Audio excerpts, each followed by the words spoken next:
helps the birds be strong.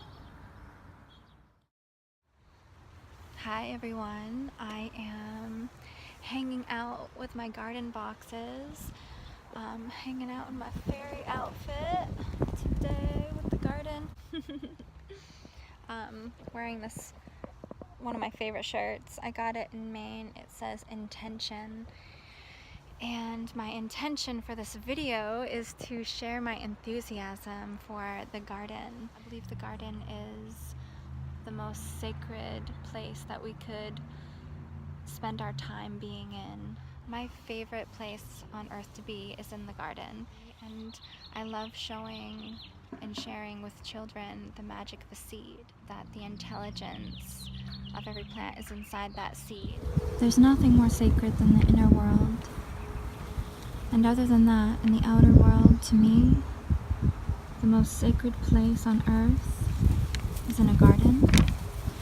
And I was a little bit shy. I had a tinge of embarrassment to even share my garden boxes through a video because I thought, oh, they're just two small garden boxes. I should wait till next spring, because next spring my vision is to dig up my entire front yard and turn it into an incredible edible landscape.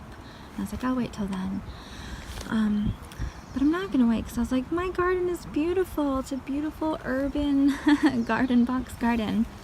I guess I had some hesitation also because I grew up on a 7-acre farm that was blooming with garden beds everywhere. And we had farm animals. It was a 250-year-old farmhouse, and at one point it was a nursing home.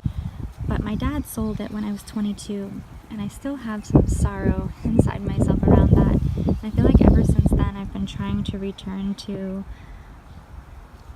the land of the gardens. But I'm realizing that no matter where I live, I'm part of the entire world, and somehow that is my deepest teaching. So wherever I am, to create a garden to my best ability with the resources that I have available to me. I'm going to give you a tour of my urban garden this year, 2018. This is chard growing. I like to draw lines in the soil with my pointer finger, just make long lines, long trenches, and sprinkle the seeds in. That's fun for my son to join me in. It's fun for children to be able to plant seeds in that way because it's not so precise and stiff. You can just sprinkle the seeds and cover it up, and then you have your soil booming with plants. And of course it needs to be thinned to have the chard grow to its fullest potential. So at this point we'll let it grow to about now, and then we'll just pull up an entire plant and saute it or eat it raw, and it is basically the size of one great serving of leafy green vegetables in a day.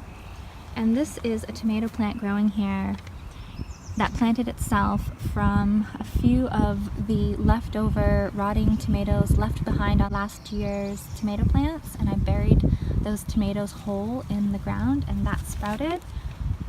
And we have sunflower plants, of course, and basil.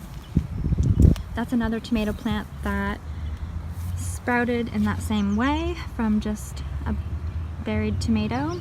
And here's some romaine lettuce we've been eating off of for a few weeks. We eat about 6 leaves each day. Gabriel loves to chomp on it raw. So romaine lettuce is so good. It's packed full of calcium and phosphorus, which build strong bones and teeth. So it's great for the bones. It's great for muscle function. It calms the nervous system. And it has vitamin C and K, which work together to keep plaques from forming on the artery walls so your blood can flow good. And it has vitamin A, which we all know is good for the eyes.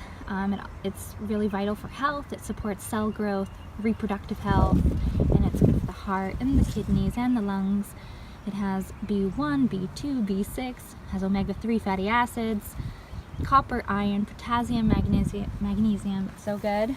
And this tomato was a transplant. I buried one of the tomatoes in just a random pot on my back porch with another plant that grows year-round, and a little tomato plant popped up in it, and I transplanted it, and it just went ba-boom in this garden. So that makes me really happy. And some wild weeds popped up that are edible. You might be familiar with this. It grows everywhere. It's purslane. It's so good for you. You can eat it raw. Don't even hesitate. You can put it in your salad. It has more omega-3 than most any other leafy green vegetables. It's hydrating, good for your skin, anti-inflammatory, good for digestive tract, rich in fiber, has potassium, calcium, magnesium, carotene, vitamin A and C. It is so good for you. And then of course we have the corn growing with the butternut squash, which is a thousands of year old tradition. The Native Americans used to grow their food in this way. These three sacred plants, the squash, the corn, and the beans. I'm not growing any beans this year, but they grow so beautifully together in the symbiotic relationship.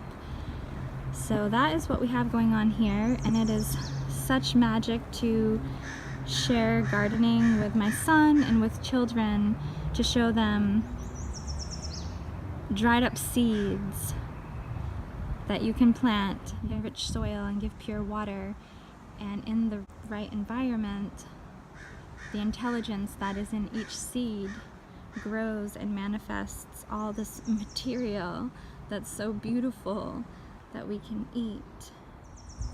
The closest place to this idea of heaven to me is in the garden on earth. When I'm in the garden, I'm closest to the heart of God. I feel really supported. I feel that if everyone could live in a flourishing garden, there would be a wave of peace moving through the soul of our humanity, and everybody would be happier. There would be more peace within ourselves and more peace among our humanity if we could all live in a garden. Helps people calm. And it helps the birds be strong. And it also helps for poop. And it also helps for pee and poop to come out of the body.